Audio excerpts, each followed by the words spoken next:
name is Lily Rowe, and this is the From Spark to Service podcast. Here for our first episode today, I have Shaina Smykle, who is actually my coworker. So we're with the Division of Behavioral Health, which is part of the South Dakota Department of Social Services.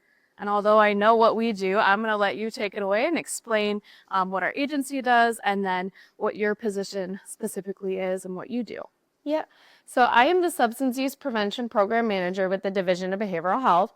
The Division of Behavioral Health falls under the umbrella of the Department of Social Services. So we're kind of a small division housing 30 to 35 employees.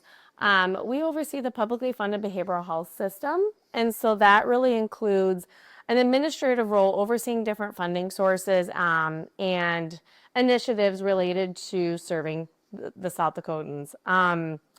And so that comes through different grants that we oversee, like the block grants, different discretionary grants, such as the State Opioid Response Grant. We work with different community mental health centers, substance use providers, as well as prevention and crisis services agencies as well.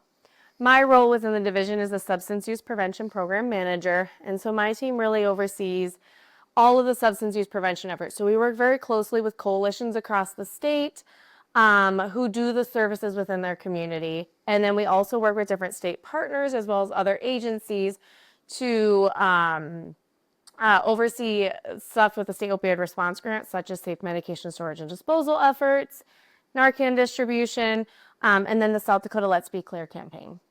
Awesome.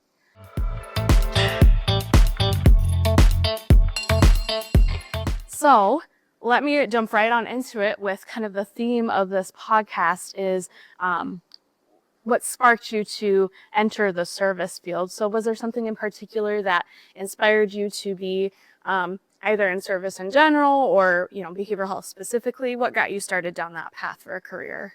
Yeah, I didn't always want to really be in the service field. I wanted to be a geriatric doctor growing up, and which still serves people. Absolutely. But on just a different level. And then really just going through some personal experience with family members and friends who struggle with substance use and mental health struggles, I really just started to gain this understanding of the stigmas and the biases and just the lack of education and awareness around behavioral health in general.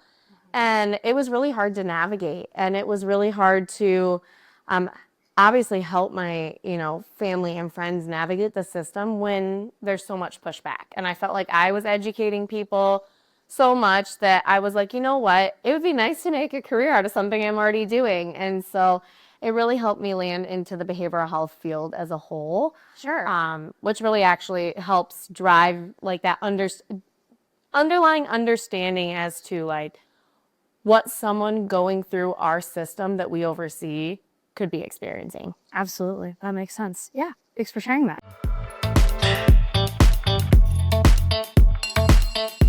So with that then, as far as your pathway into getting into the field, what did your education look like or licensure process? What all did that entail for you?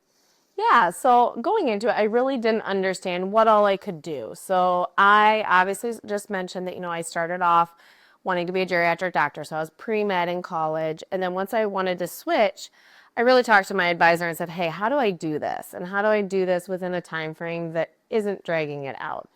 And so they advised me to go for my bachelor's in psychology. And then I also wanted a minor, and so I minored in sociology. So that took me 4 years to get, which included some of those general classes I had already taken. And then afterwards, I was able to start working at the state penitentiary as a chemical dependency counselor. And while I was doing that, I was able to work towards my certification that I wanted, because you need certain number of extra classes as well as work experience hours. So I was able to gain that on-the-job experience while working towards my certification. So I did kind of do a little switch in between. So I was going for my certification as an addictions counselor, and then I switched to prevention specialist because that's really where my career led me. And you have up to 5 years to get it. It took me about 3 extra years to get while working. And then I was able to obtain my certification as a prevention specialist, which I currently hold in my role. Got it. Okay.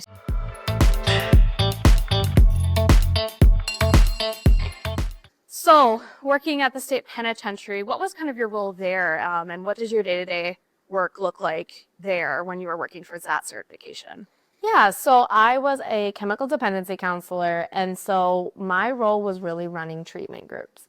And so I would have a group of clients that would come in throughout their schedule. We'd run different groups such as like Sabisa, dialectical behavior therapy, moral recognition therapy, and we would essentially I'd meet with those individuals in group, and then I'd do kind of client notes, and then I'd meet with my supervisor to kind of talk through it. Since I wasn't a certified addictions counselor yet, I was still technically a trainee.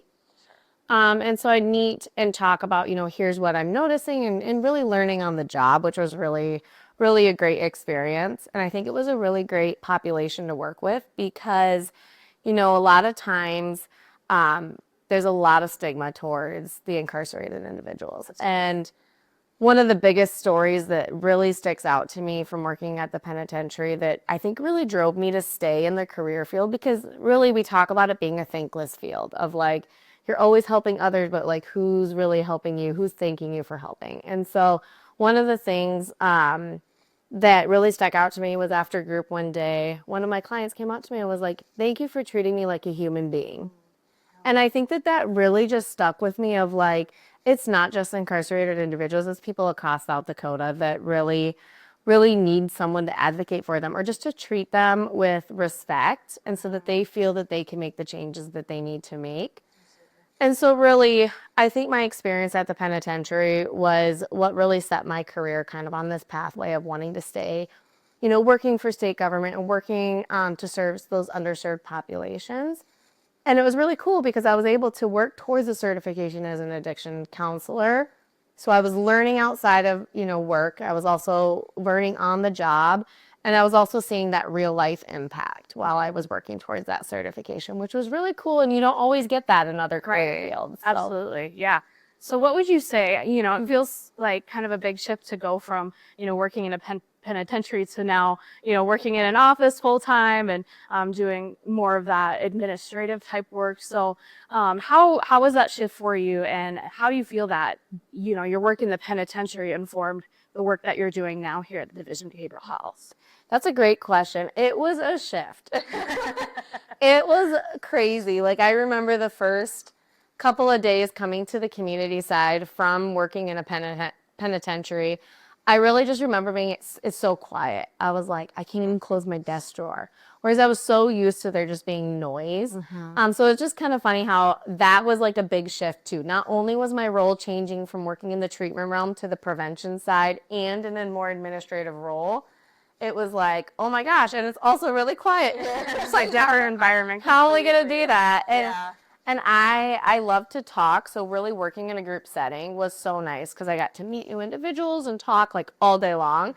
So it was just a different shift of really having to look from that individual perspective and working, hey, we're working one-on-one or in a group setting, and we're really talking through, and I can see that impact right away, to really changing my mindset to say, okay, I need to think at this at a higher level and a statewide perspective, and before they get to that treatment side. So we're in the prevention realm. Yeah. And so it was a little bit more of a shift. And I think I realized going into the role with the learning curve of what all goes into being able to provide these services. So, and what I mean by that is like the funding and the behind the scenes, the laws we have to abide by, all of that. I feel like making that shift really was, it was a positive shift in the fact that I was actually then able to understand the system as a whole.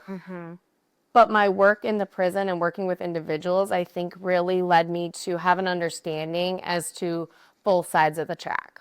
So in my role now, being able to work with community partners, work with other state agencies, work with different partners across South Dakota on that statewide administrative role level, I feel that I am able to take that perspective of the client and my work in doing that and really say, okay, at the end of the day, we want to positively impact these people that I've seen and I've talked to and I've heard these stories. And so I think that it's really been a positive influence into my career now. Whereas I feel like you can start in this role, you can go from this role to a more, active client-based role. But I think having experience in both is really helpful in really being able to move the needle in my current role. Absolutely. So with that then, do you want to explain a little bit more what your day-to-day work actually looks like here? So what does it mean to be overseeing this publicly funded system? What do you actually do? Yeah, so it varies day to day. So there is a lot of meetings, but they're for good reasons. So really what my day to day looks like is I'll meet with different community partners, contracted providers, different state agencies, be in different work groups, really digging into the data, different funding sources. What can we do? Where can we get some more dollars to spend? How can we spend it wisely? Really coordinating with different teams across our division as well of how can prevention work with the treatment team or work with the training team? What do we need to bring in to help our workforce? In prevention as well as behavioral health as a whole, as well as my team really focuses on how can we work with community partners as well to prevent like overdoses as well. So that naloxone distribution, how can we saturate the state with some naloxone in a data-driven way? And so it's really kind of cool to see us work with a data team as well as community partners to all come together. And that's really what we do every day is we come together, we work, we try to really do some push from a state level to the community level based on the needs that our providers in the communities have let us know. Yeah. So in this role, what would you say are some of the most challenging parts and some of the most rewarding parts for you? Yeah, really one of the most challenging things that I've noticed in my job is I really want to do everything all at once. And I want to do it now and I want to get it done because I want to make the most impact right away. And I found it challenging that I have to prioritize. And I think that that's good. It's not that it's bad. It's more of a I want to do it all and I want to help everybody right now. And just having to kind of wait and prioritize things based off of, I only have 40 hours in a work week. What can we get done and what is the highest priority or the highest need right now has been definitely the most challenging part of my job. And having to explain that too to providers or something of like, here's kind of these priorities and where we're going to get to these things. We're going to get to it all. It's just a matter of having enough time to do so. That makes sense. Yeah, I feel that too. I definitely. What can I get done in this 40 hours and what's going to be most impactful? Absolutely. Exactly. So on the flip side then, what do you find to be most rewarding or, the easiest part of your job? if there's Right. an easy in this field. I know. What did you find is easy? I would say that really just relationships. That I think just comes natural to me. And so building the relationships with providers, other community stakeholders, different state agencies, I think has been the most, like the easiest part of my job, but I also think the most rewarding. And then to be able to come to each other and say like, hey, we all did a great job. Look at this impact we made across the state working with each other. And I think that is so rewarding. And it just comes from building those relationships early on and just maintaining those positive working and, professional relationships. Yeah. So is there a myth or, something that you think is a common misunderstanding within the field that you work with that you want to myth bust or spread some awareness on? There's a lot I could choose, but I think the one that I would like to choose, right now for this reason is really, I think prevention gets a lot of pushback saying you guys are just doing the feel good work. You guys are just doing what feels right and what you want to do and pushing personal agendas, whether it's at the state level, whether it's at the coalition level. I think we get a lot of flack of like, you guys are just a feel good profession. You guys are just doing what feels good. And really that's not accurate. We definitely base across the spectrum, not just at the state level, but on the provider and the community level as well. We base decision off of the true needs of the community, which are data driven.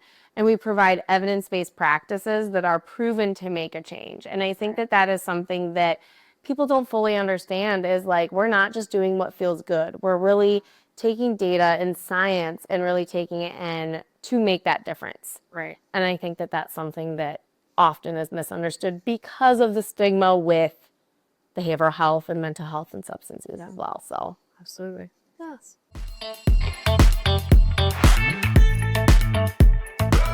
Behavioral health is kind of a it can be a heavy field sometimes. It's obviously a very heavy topic when you're, you're talking about substance use disorders and overdoses and those kinds of things. So, working in that kind of field, how do you make sure that you're taking care of, your own well-being and your own mental health while doing some of that heavy work? Yeah, so it's definitely something that's been learned because I definitely have high standards for myself. And so I find myself, oh, I'm going to log on and finish this extra thing, outside of work hours. So really what I've tried to really start teaching myself over the years of in my career is boundaries. So when I choose, when it's my log off time, it's my log off time. And I'm going to go home and I'm going to spend it with my family and do those things that fill my cup back up so that I can come to work. I can come to work clear-minded and really ready to dig into some of those tough things as well. So that's one thing that on a daily basis I make sure that I do these days of like, hey, obviously if I have a deadline, I'm gonna complete it, but I know that my family time is important too. And so my family needs me. And so I make sure to log off and separate that work from my personal life. But then I also make sure that, that isn't always what I need because it can be chaotic at home too. And so I know if I find myself really struggling that I need to take some time to do something that I really like to do, such as reading or going for a walk or something like that. As well as, I also take time to see a counselor or a therapist when I need to and kind of on a regular basis just to maintain that I can debrief to that, individual or really just talk through some things with an unbiased, professional just because I like to practice what we preach. And so, Right. and so it's definitely been something to learn of like while working in the career field and with professional development too, that you can go and take care of your mental health without being in like a crisis or anything. Absolutely. And so I think even taking the time to do that has been very beneficial in my self-care, as well as just making sure I do those things daily or weekly that I enjoy, maybe taking a long bath or reading or spending time with my family. Very good. Yeah. So it sounds like you're kind of doing that work on the front end to make sure that you're, preventing that burnout or, kind of that buzz term of compassion fatigue, those kinds of things, making sure you're taking care of yourself before those problems arise. Exactly. Well, exactly. And you can't like feed positively into your work or others' lives, your coworkers, whatever, if you are like trying to, what do we say, pour from an empty cup, Right. So just making sure I take care of that on a preventative level. Yeah. That's Something about prevention. applying what we do. So, Absolutely. yeah. Very good.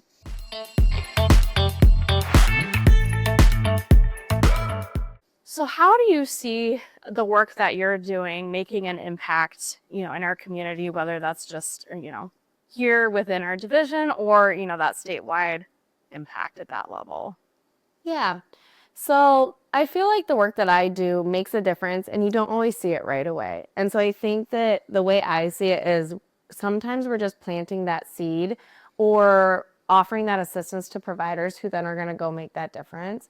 And so really I see the work that I do being almost like air traffic control for prevention across South Dakota. And I think being able to share in those successes with our providers of, hey, we were able to show via the data that there was, a decrease in, substance misuse among, adults or substance use in general among youth in any given time frame. I think that really shows that we're making a difference on, a community level as well as an individual level. And then just empowering our providers to make those environmental changes. So working with like school policies or community attitudes and beliefs and really changing some of that has been really where I see my role making a difference too, and really offering that education, that technical assistance, that kind of push from the state level. I think that really is how my role makes a difference in South Dakota and the communities. Absolutely. I like that metaphor of air traffic controller because we've got our pilots, our providers out in the field who are, kind of the boots on the ground doing that work. But, we still do get to make an impact in things taking flight to stick with the metaphor. We have a layer in that, in that flight and that taking off. It's just, it's great to see that we can also be hands off and Right. still make an impact. Absolutely. Yeah. So what would you say keeps you motivated to stay in this field? Yeah, so I have had this saying that I know a lot of people say, and it's stuck with me since I worked at the penitentiary. And it's, if I can plant that seed of change, I may not see the change right now. It might not happen in an individual or in a community for years to come. But if I can plant that seed, that helps me stay motivated. And if I keep thinking of my why of that, it helps me stay motivated on a day-to-day basis when you don't always see those tangible outcomes. Right. And so just reminding myself that every conversation, every meeting, every touch point or decision or pathway forward is making that impact, even if it just is this tiny little impact right away, that it could grow and be some great system level, community level, individual level change.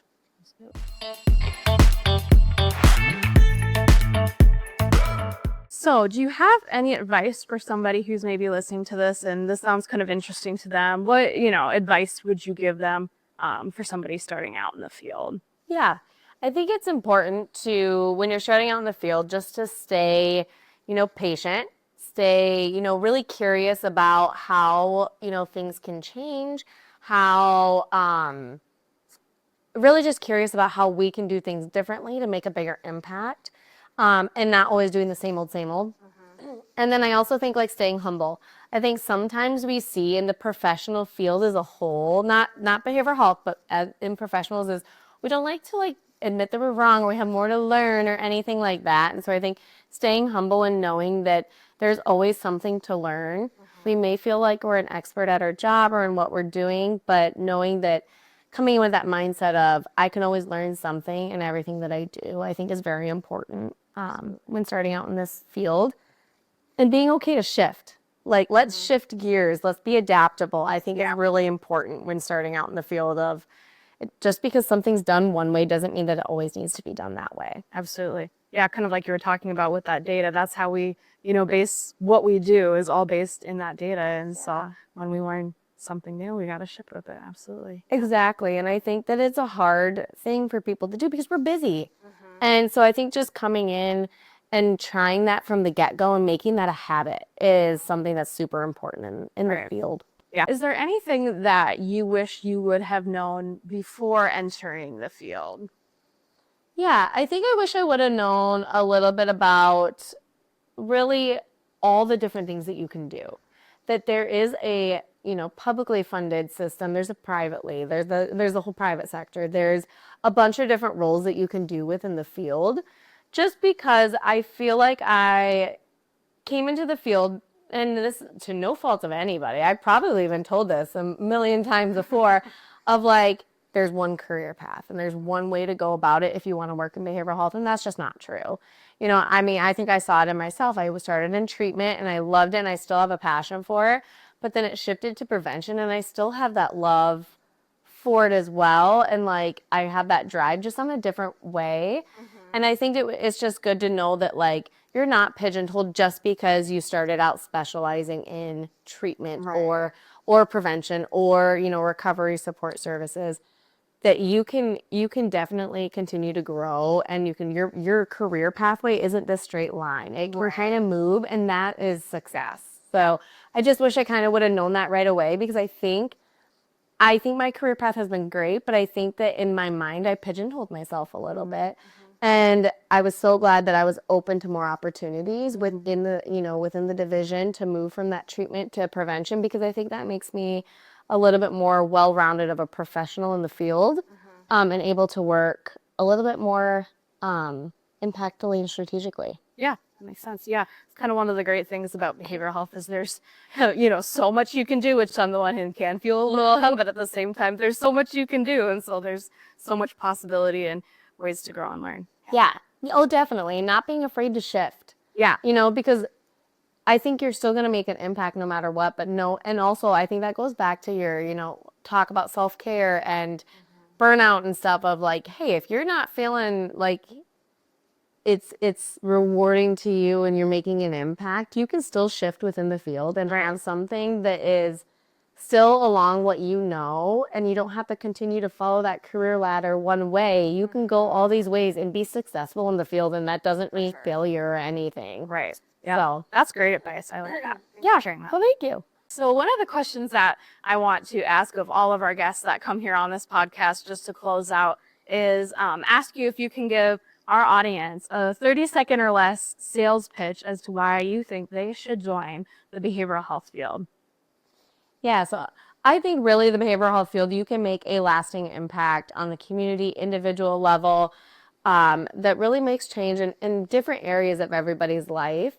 You can use evidence-based practices, continually learn and grow, building relationships with people in this no wrong door policy where we can make a difference in people's lives in many different ways. And so I really think that the behavioral health field and a career in the behavioral health field is rewarding because you can always grow and you can learn, and you're really just being a positive influence in some underserved, if I can speak, underserved populations and individuals that may not have that compassion.